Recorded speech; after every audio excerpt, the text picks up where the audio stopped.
नमस्कार साथियों, मैं हूं कमलेश कुमार सिंह, आपका दोस्त, आपका होस्ट। साथियों, आप सबका मेरे YouTube channel educational and technical master में स्वागत है। साथियों, यदि आप मेरे चैनल पर नए हो तो कृपया मेरे चैनल को सब्सक्राइब कर दीजिए तथा बेल को दबाकर ऑल नोटिफिकेशन बेल को ऑन कर दीजिए ताकि मेरे YouTube चैनल पर जब भी नई वीडियो अपलोड हो इसका नोटिफिकेशन सबसे पहले आपको मिल जाए। साथियों, मैं इस चैनल पर सरकारी नौकरी, सामान्य अध्ययन, सामान्य ज्ञान तथा रेलवे के विभागीय परीक्षा से संबंधित वीडियो को अपलोड करता हूं। आप इस वीडियो को देखिए, लाइक कीजिए तथा अपने दोस्तों में शेयर कीजिए। तो चलिए इस वीडियो को शुरू करते हैं। पार्ट 3, प्रश्न 1, केंद्रीय हिंदी शिक्षण संस्थान किस मंत्रालय के अधीन है? इसके 4 विकल्प हैं। क शिक्षा मंत्रालय, ख मानव संसाधन मंत्रालय, ग गृह मंत्रालय, घ विदेश मंत्रालय।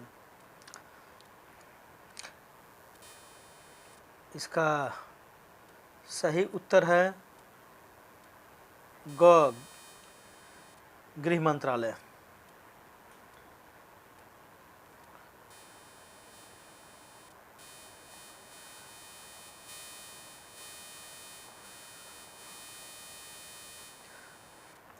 प्रश्न 2, कमलापति त्रिपाठी राजभाषा स्वर्ण पदक की पुरस्कार राशि क्या है? इसके 4 विकल्प हैं। 2000 रुपया, ख में 8000 रुपया, ग 5000 रुपया, घ 10,000 रुपया। इसका सही उत्तर है घ 10,000 रुपया।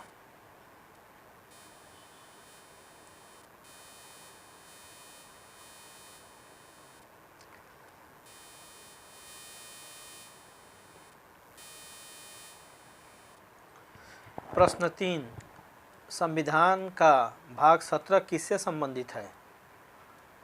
इसके 4 विकल्प हैं। क राष्ट्र की राजभाषा से, ख उच्च न्यायालय से, ग रेलवे से, घ इनमें से कोई नहीं।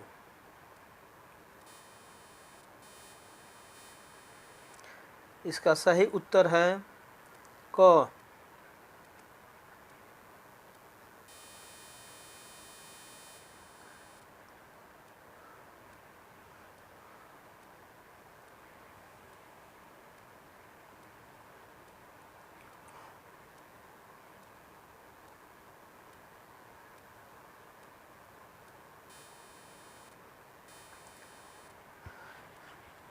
भारतीय संविधान के भाग 17 में संघ की राजभाषा के बारे में वर्णन किया गया है। इस भाग में कुल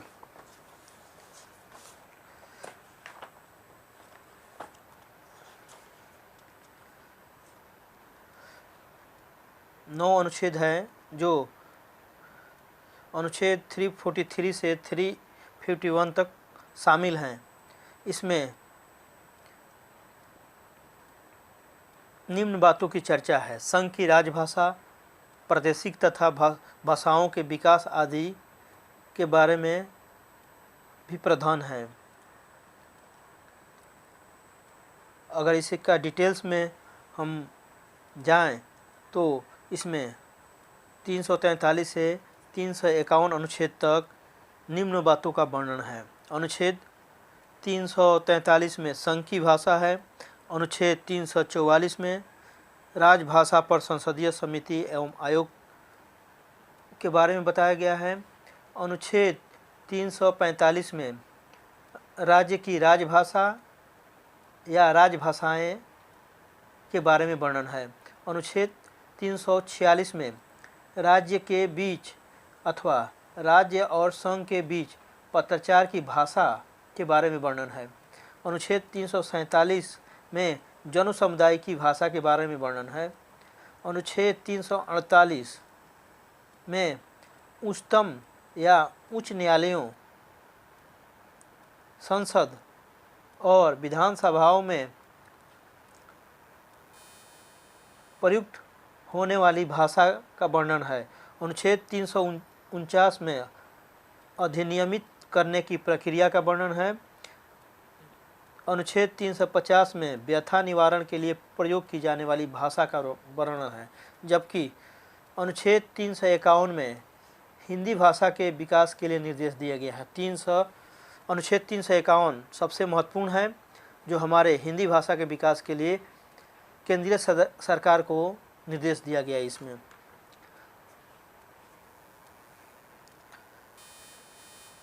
प्रश्न 4, अरुणाचल प्रदेश किस क्षेत्र में आता है तथा उसकी राजभाषा क्या है?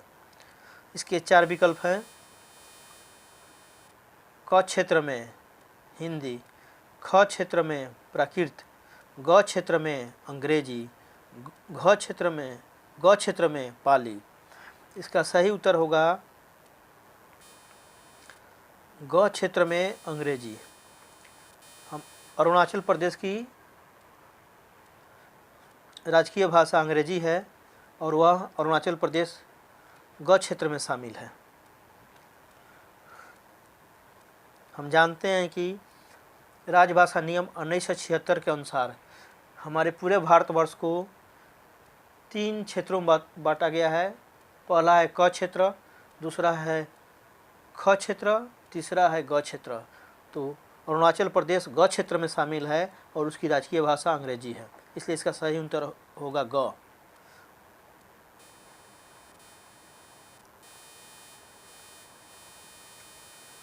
प्रश्न 5, किन राज्यों में उर्दू को राजभाषा के रूप में घोषित किया गया है?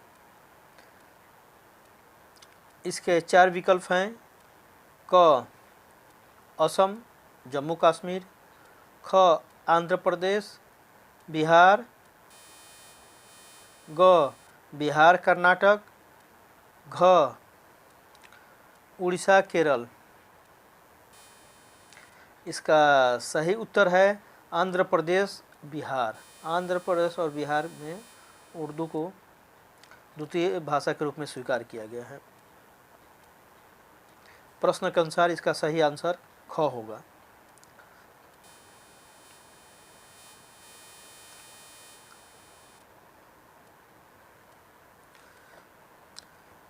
राजभाषा अधिनियम की धारा 3(3) कब से लागू हुई?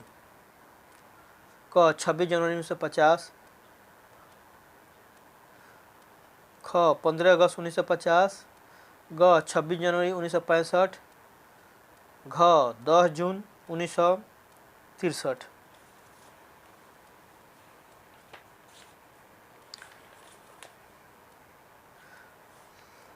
इसका सही उत्तर होगा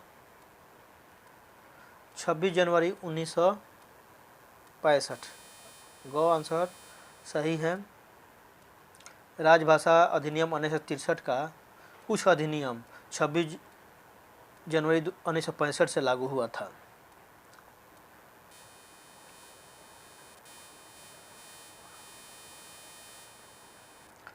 प्रश्न 7, संविधान के 17वें भाग में कुल कितने अनुच्छेद हैं?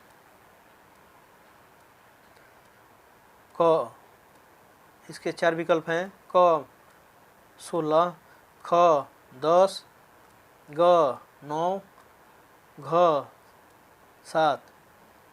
जैसा कि हम सब जानते हैं, इसका सही उत्तर है ग 9 अनुच्छेद है। ये अनुच्छेद 343 से 351 तक हैं। कुल 9 अनुच्छेद हैं।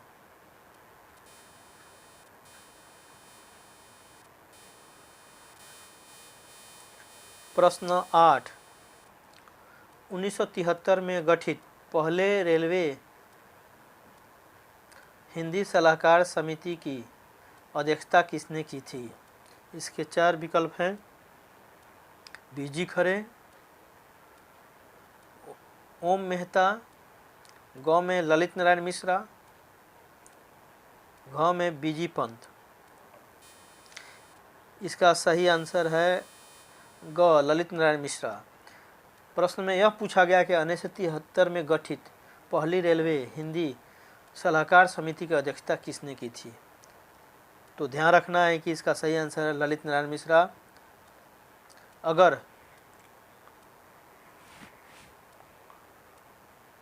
प्रथम राजभाषा आयोग का अध्यक्ष का नाम पूछा जाता तो उसका आंसर होता बीजी खरे, लेकिन यहाँ पर पहले रेलवे हिंदी सलाहकार समिति की अध्यक्षता किसने की थी पूछा गया है, इसलिए इसका सही आंसर होगा क ललित नारायण मिश्र।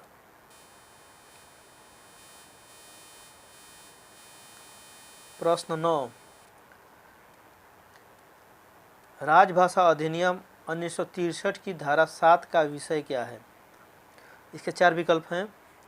राजभाषा के संबंध में संसदीय समिति, ख कतिपय दशाओं में राज्य अधिनियमों का प्राधिकृत हिंदी पाठ,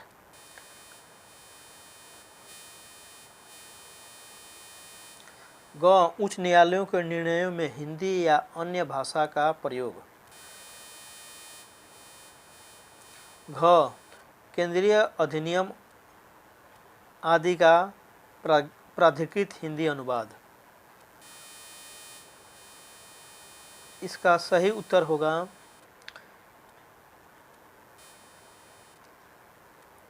ग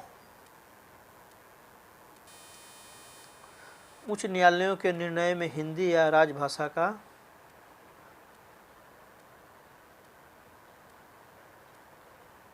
का प्रयोग। जबकि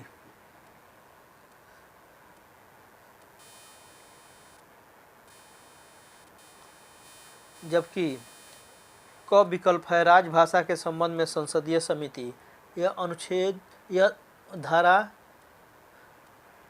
4 में वर्णित है।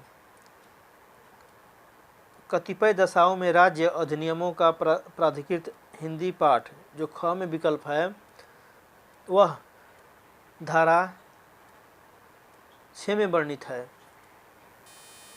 उच्चतम न्यायालयों के निर्णय में हिंदी या अन्य राजभाषा का वैकल्पिक प्रयोग, यह जो सही है धारा 7 में वर्णित है।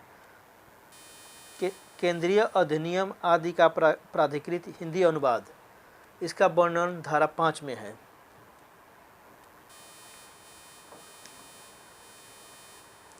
प्रश्न 10, राजभाषा आयोग की सिफारिशों पर विचार करने के लिए गठित समिति के प्रथम अध्यक्ष कौन थे?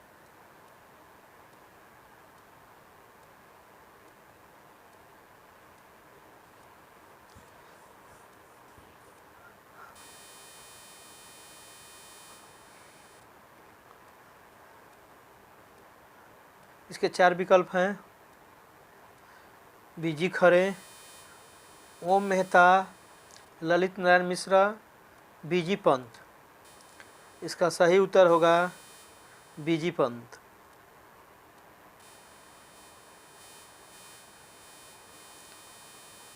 प्रश्न 11,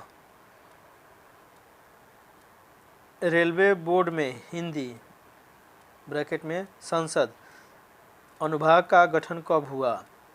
इसके 4 विकल्प हैं।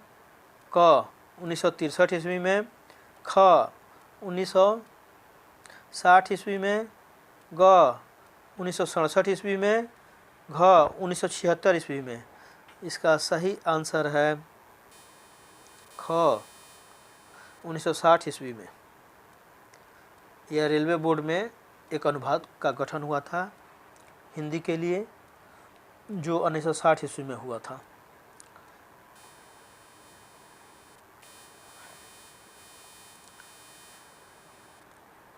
प्रश्न 12, रेलवे बजट का हिंदी अनुवाद सबसे पहले कब तैयार हुआ तथा उस समय रेल मंत्री कौन थे?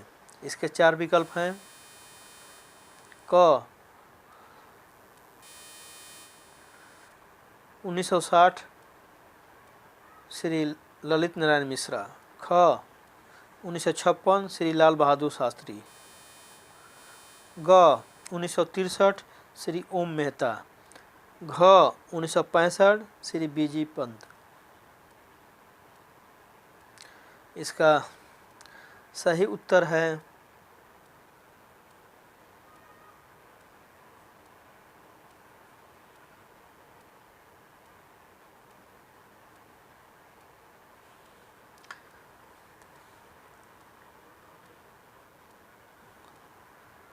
ख 1956 श्री लाल बहादुर शास्त्री।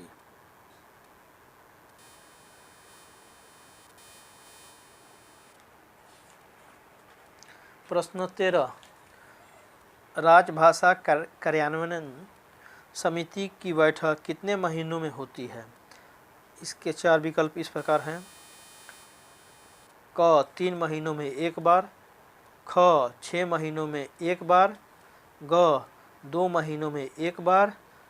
घ 12 महीनों में एक बार। इसका सही उत्तर होगा क 3 महीनों में एक बार।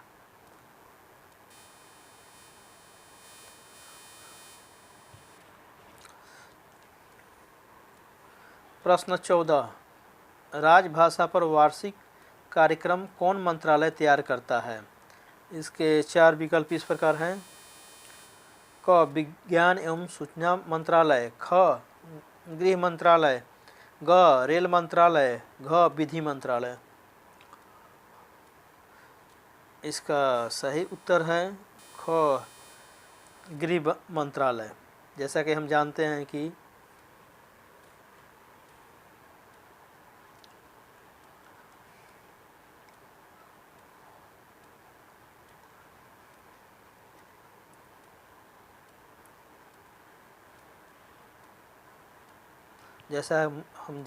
कि हमारा राजभाषा गृह मंत्रालय के अंतर्गत काम करता है।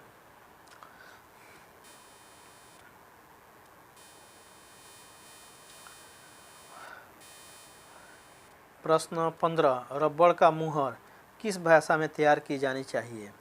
इसके 4 विकल्प इस प्रकार हैं।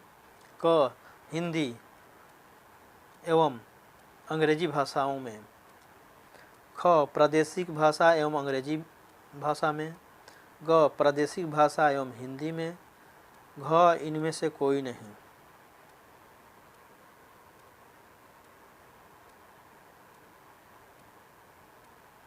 इसका सही उत्तर है क हिंदी और अंग्रेजी दोनों भाषाओं में तैयार की जानी चाहिए। जैसा कि हम देखते हैं कि सभी मुहर हिंदी और अंग्रेजी में तैयार किए जाते हैं, जिसमें हिंदी पहले होता है और अंग्रेजी भाषा बाद में होता है। अतः रबड़ का मुहर बनवाते समय यह विशेष ध्यान देना चाहिए कि हिंदी की लाइन ऊपर होनी चाहिए और अंग्रेजी की लाइन उसके बाद में होनी चाहिए।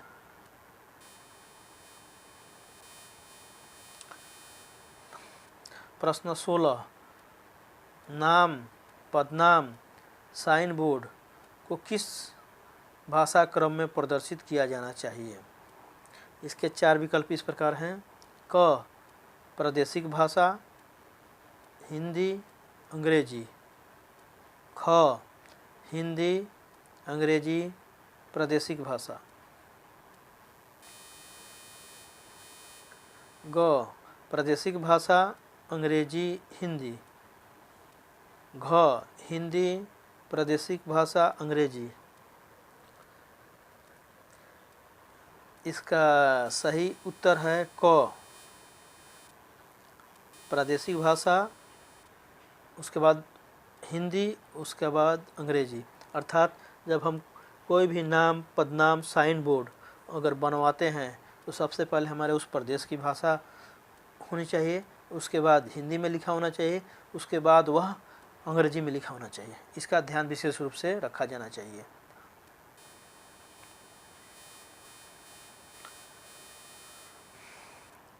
प्रश्न 17, मैथिली, बोडो, डुंगरी तथा संथाली को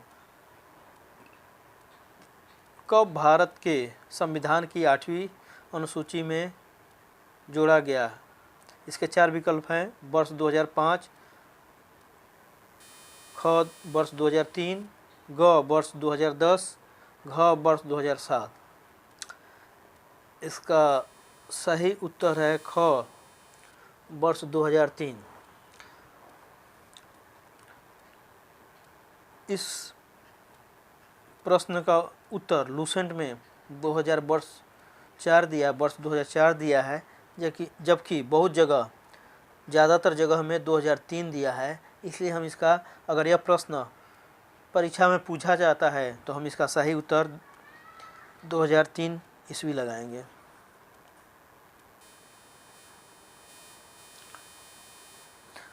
प्रश्न 18, राजभाषा नियम 1976 कब से लागू है? इसके 4 विकल्प इस प्रकार हैं: क 28 जून 1976, ख 17 जुलाई 1976, ग 10 मई 1976, घ 26 जनवरी 1976।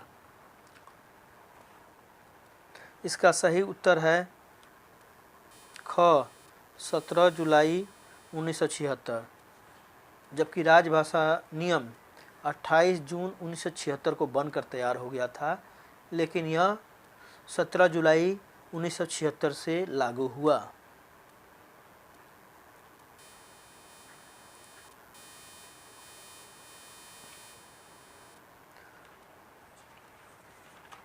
प्रश्न 19,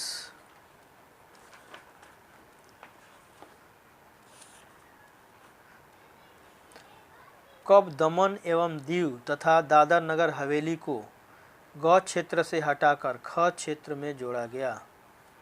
इसके 4 विकल्प इस प्रकार हैं: वर्ष 2010 में, वर्ष 2011 में, वर्ष 2012 में, वर्ष 2013 में। इसका सही उत्तर है वर्ष 2011 में। इसका व्याख्या इस प्रकार है: गृह मंत्रालय राजभाषा विभाग के दिनांक 23/5/2011 के पत्रांक द्वारा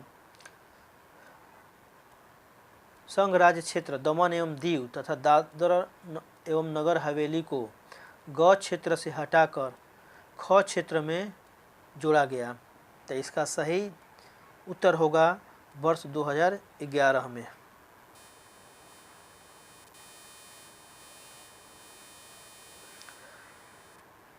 प्रश्न 20, भारतीय संविधान के किस अनुच्छेद में यह निर्देश दिया गया है कि केंद्र सरकार हिंदी के विकास एवं प्रसार के लिए विशेष कदम उठाएगा?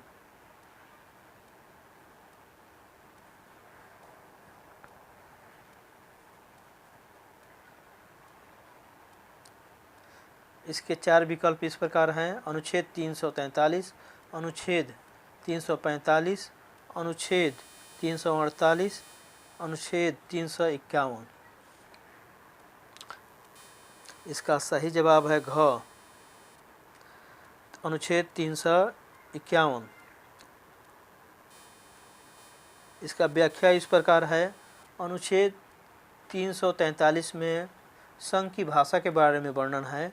अनुच्छेद 345 में राज्य की राजभाषा या राजभाषाएं के बारे में वर्णन है। अनुच्छेद 348 में उच्चतम या उच्च न्यायालयों, संसद और विधानसभाओं में प्रयुक्त होने वाली भाषा का वर्णन है, जबकि 351 में हिंदी भाषा के विकास के लिए निर्देश दिया गया है। तो अतः इसका सही उत्तर होगा अनुच्छेद 351। इसके अनुसार केंद्र सरकार को हिंदी के विकास एवं प्रसार के लिए विशेष कदम उठाने को कहा गया है।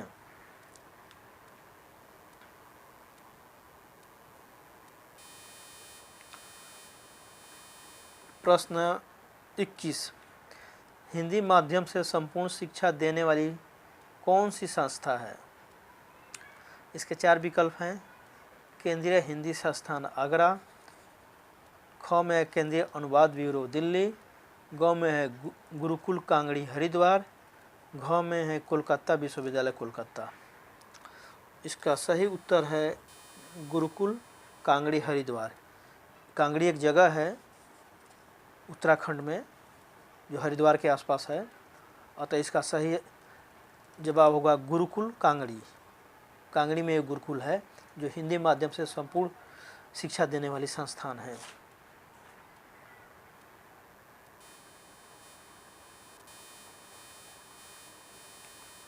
बाईस, भारत में सबसे पहले हिंदी में MA अर्थात हिंदी में स्नातकोत्तर का पाठ्यक्रम शुरू करने वाला कौन सा विश्वविद्यालय है? इसके 4 विकल्प इस प्रकार हैं। मुंबई विश्वविद्यालय, ख कोलकाता विश्वविद्यालय, ग पटना विश्वविद्यालय, घ दिल्ली विश्वविद्यालय।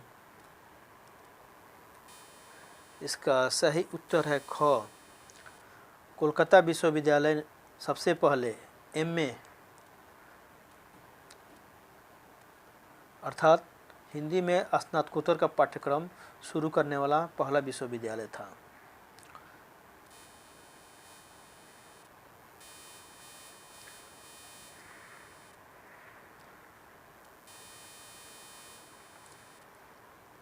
प्रश्न 23, राजभाषा कर्मियों को अनुवाद प्रशिक्षण हेतु कहाँ भेजा जाता है? इसके 4 विकल्प इस प्रकार हैं।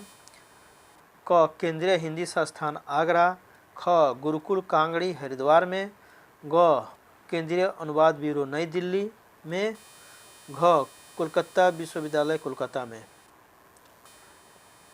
इसका सही उत्तर है केंद्रीय अनुवाद ब्यूरो नई दिल्ली। जैसा कि प्रश्न से ही पता चलता है, राजभाषा कर्मियों को अनुवाद प्रशिक्षण हेतु कहाँ भेजा जाता है, तो इसका सही उत्तर होगा ग केंद्रीय अनुवाद ब्यूरो नई दिल्ली।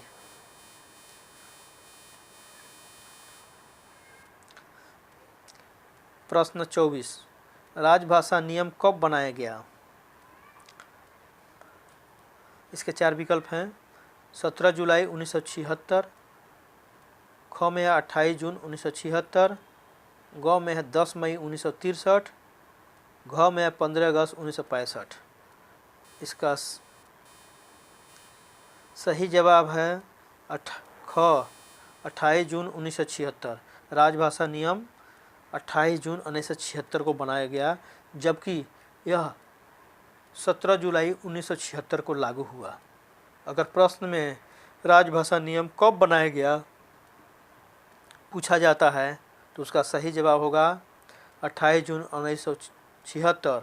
अगर प्रश्न में यह पूछा जाता है कि राजभाषा नियम कब लागू हुआ तो इसका सही जवाब होगा 17 जुलाई 1976।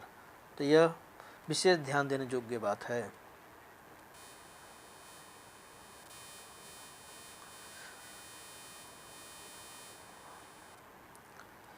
प्रश्न 25, हिंदी में कथा, संग्रह, उपन्यास लिखने वालों को कौन सा पुरस्कार दिया जाता है? इसके 4 विकल्प इस प्रकार हैं। मैथिली शरण गुप्त पुरस्कार, ख में है राजीव गांधी ज्ञान पुरस्कार, ग लाल बहादुर शास्त्री पुरस्कार, घ में प्रेमचंद्र पुरस्कार। इसका सही जवाब है प्रेमचंद्र पुरस्कार। जैसे प्रश्न से ही उत्तर की झलक महसूस हो रही है, संग्रह, उपन्यास, कथा लिखने वालों, तो प्रेमचंद जी उपन्यास कथा लिखने वालों के लिए प्रसिद्ध थे, इसीलिए इसका सही उत्तर प्रेमचंद पुरस्कार होगा। तो साथियों, ये थे राजभाषा के 25 महत्वपूर्ण प्रश्न। मुझे आशा है कि आपको यह वीडियो पसंद आया होगा। आप इसका बार बार अभ्यास कीजिए ताकि परीक्षा में कोई भी हिंदी से राजभाषा से प्रश्न गलत न हो। यह प्रश्न बहुत ही आसान होते हैं, इसमें पूरे मार्क्स आने की संभावना है। तो धन्यवाद मेरा वीडियो देखने के लिए।